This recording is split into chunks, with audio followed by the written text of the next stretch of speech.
The Galactic Council Hall was larger than any city on Earth. Its ceiling curved like the night sky, filled with moving stars and glowing symbols. Hundreds of alien species sat in floating seats, their eyes, sensors, and minds focused on the center stage. This hall decided the fate of worlds. On this day, a new species was being judged. Humanity. A single human stood on the platform. His name was Ambassador Elias Ward. He wore a simple dark uniform, with no gold, no jewels, and no signs of power. Behind him floated a small hologram of a spacecraft. It was plain, compact, and quiet. This was Earth's prototype. At first, the hall was silent. Then the laughter began. Some aliens clicked their mandibles in amusement. Others released clouds of colored gas, a sign of mockery. A tall reptilian council member leaned forward and spoke loudly. "That is it," the alien said. "That tiny object is Earth's future warship." More laughter filled the hall. Another council member, made of living crystal, shimmered with bright light. "We expected weapons," it said. "We expected strength. This looks like a transport toy." The human ambassador did not react. He stood still, his hands behind his back, his face calm. The prototype rotated slowly in the air.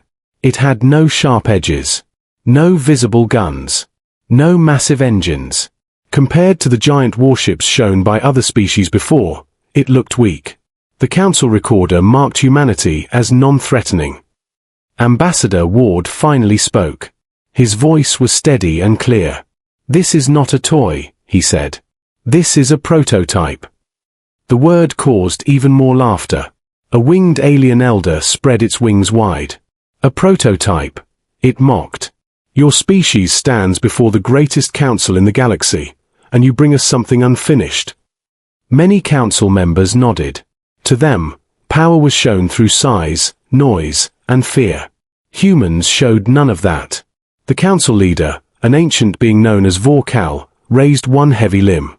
The laughter slowly faded. "Human," Vorkal said, "you are allowed one explanation. Why should we consider Earth a serious species?" Ward looked around the hall. He saw faces full of pride, arrogance, and boredom. Species that had ruled star systems for thousands of years. Species that believed they had seen everything. He took a slow breath. "Humans believe in testing," he said. "We believe in learning before showing everything." A low hum of whispers spread through the hall. Vorkal's many eyes narrowed. "You hide your power." Ward gave a small smile. "We protect it." The council did not like that answer.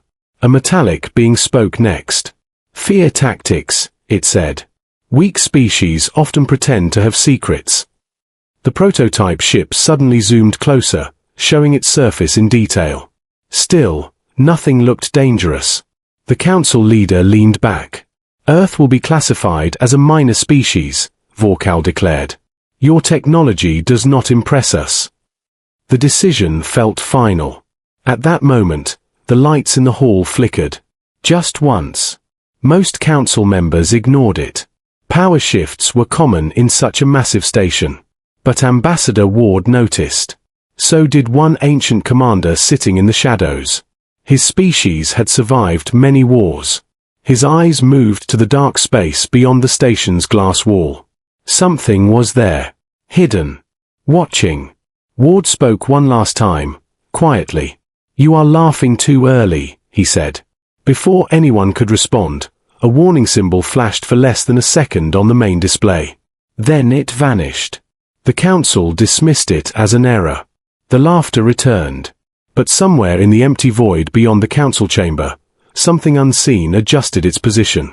And waited. The laughter inside the Galactic Council hall slowly faded, but the feeling of disrespect remained. Council members turned away from the human ambassador as if he no longer mattered. To them, Earth had already been judged. Ambassador Elias Ward stepped back from the platform. His face stayed calm, but inside his mind, he was alert. Humans had expected this reaction. The galaxy always laughed first. High above the council chamber, massive sensors scanned space in every direction. These systems were ancient, powerful, and trusted. They had protected the Council for thousands of years. Nothing hostile had ever entered unnoticed. Or so the Council believed.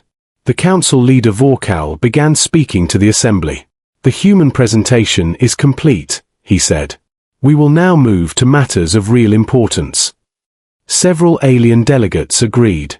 They began discussing trade routes, border disputes, and minor wars.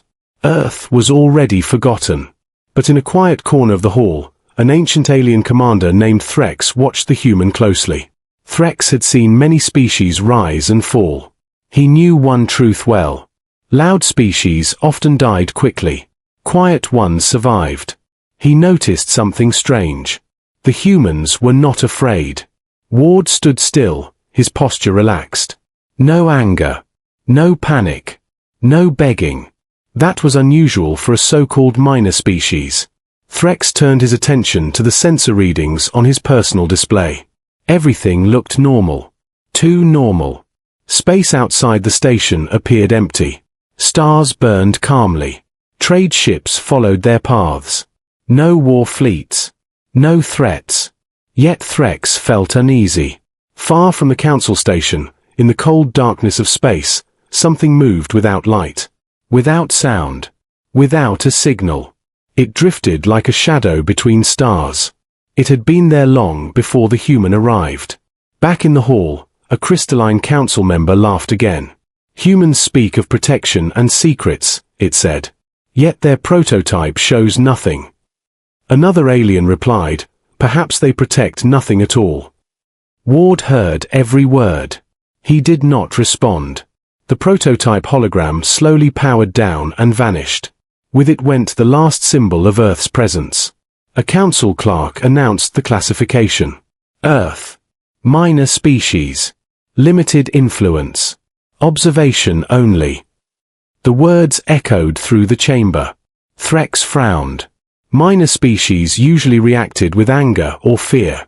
Humans reacted with silence. He leaned closer to his display and ran a private scan. It was not as powerful as the Council's main system, but it was tuned differently. Older. Less complex. More instinct-driven. The scan returned a strange result. A blank space. Not empty. Just missing. Threx's breath slowed. He had seen this once before, long ago. An enemy that could not be seen was more dangerous than one that could. He looked again at the human ambassador. Ward's eyes briefly met his. For a moment, Threx understood. The humans were not here to threaten. They were here to warn. Suddenly, a junior council technician spoke up. "There was a brief sensor anomaly," the technician said nervously.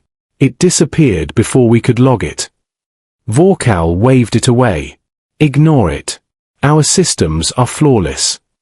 The technician obeyed, but fear lingered in his voice. The council continued its discussions. Pride filled the room. No one wanted to admit doubt. Outside the station, the unseen object adjusted its position again.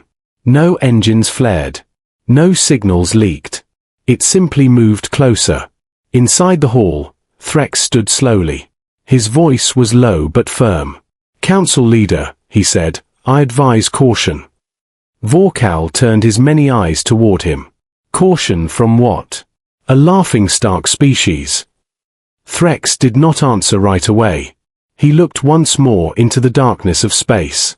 "From what you never noticed," he finally said. The council laughed again. But this time, the sound was thinner. And somewhere beyond their sight, the waiting shadow continued to watch. Part 3. The Galactic Council believed the matter was finished. Earth had been labeled weak, and the Council moved on. But silence does not mean safety. Sometimes, silence is the warning. Beyond the bright lights of the Council station, space looked calm. Stars burned softly. Trade ships moved along fixed lanes. Nothing appeared out of place. Yet something massive drifted nearby. It did not glow.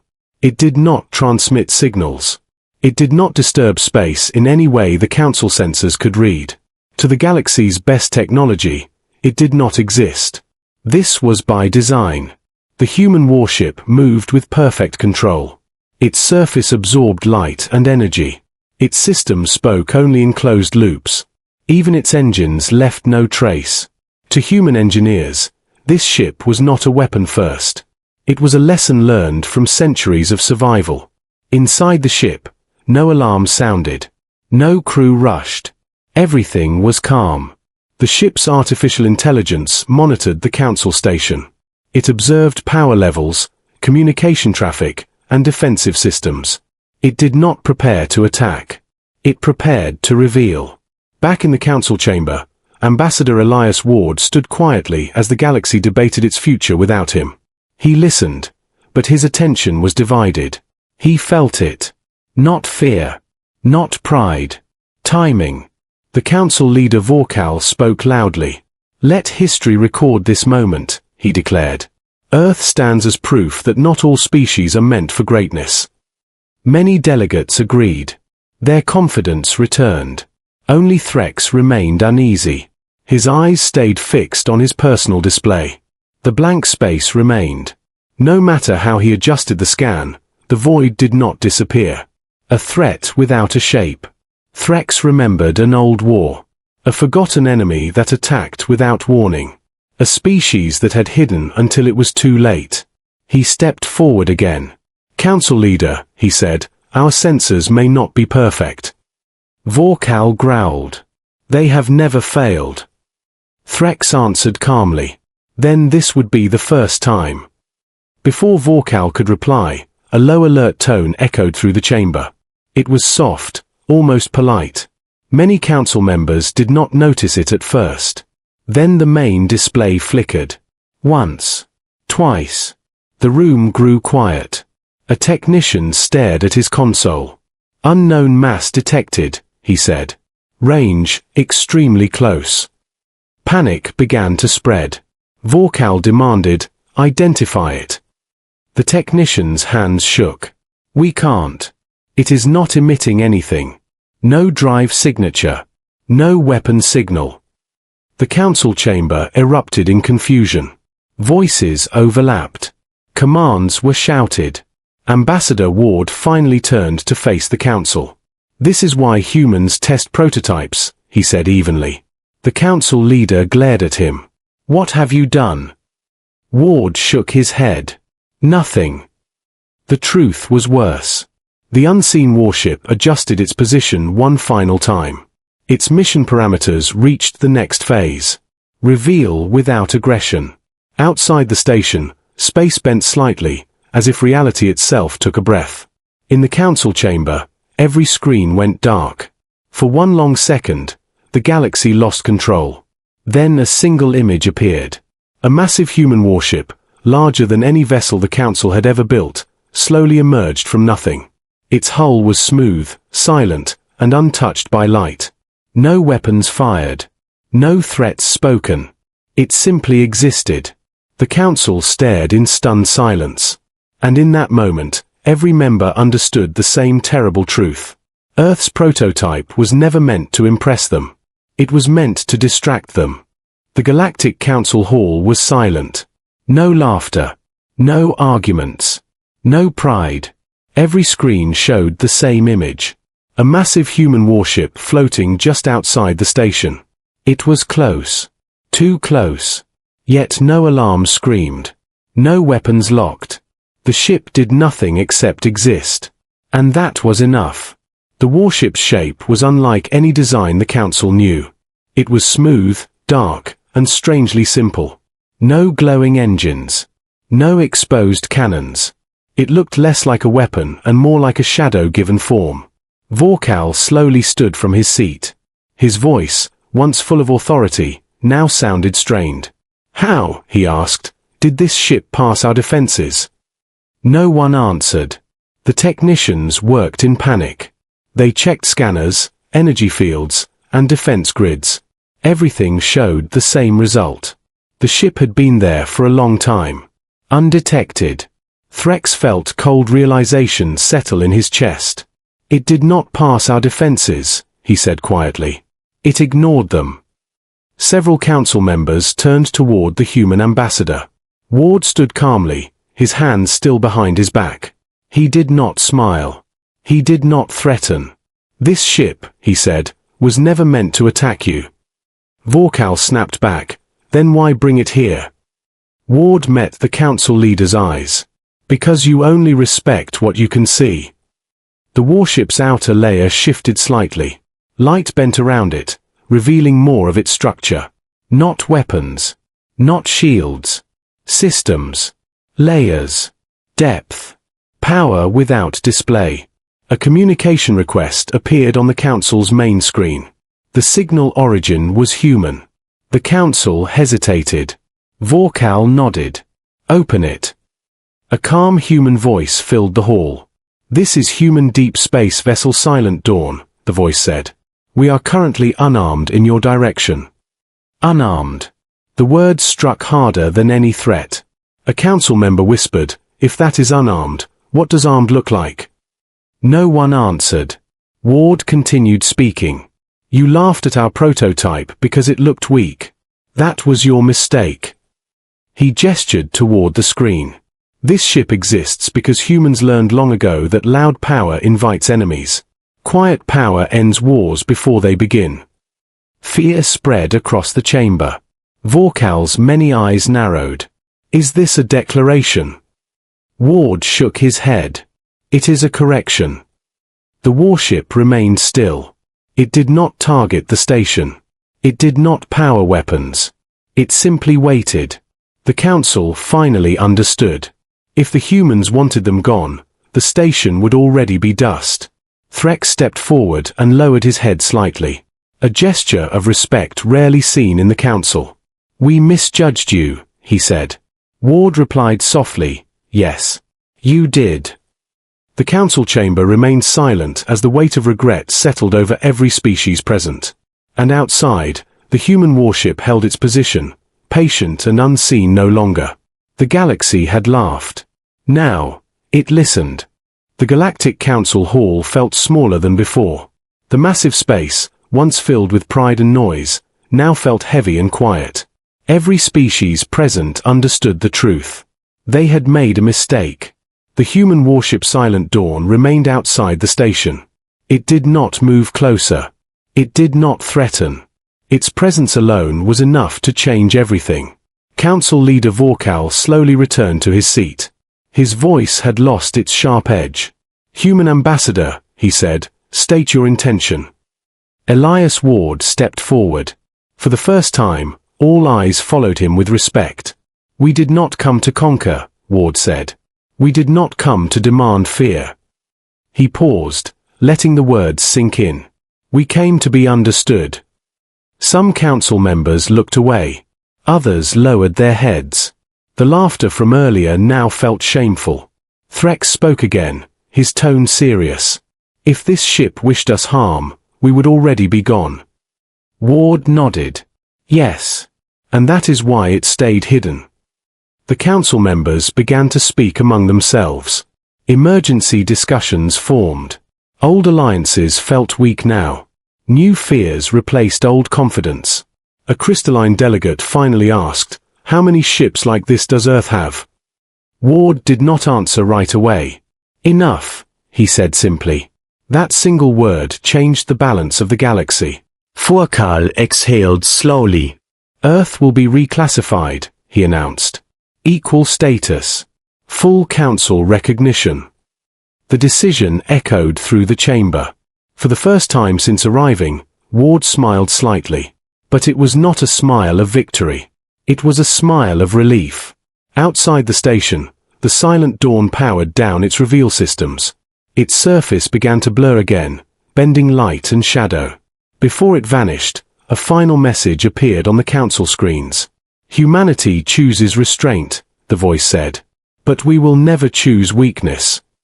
Then the ship disappeared. No flash. No sound. No trace.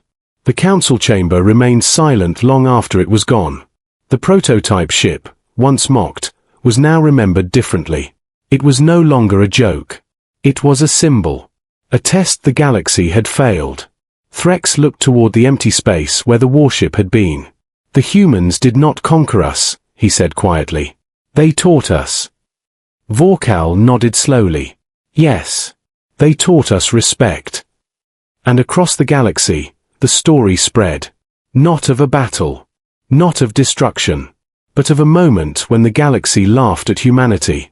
And learned never to do so again.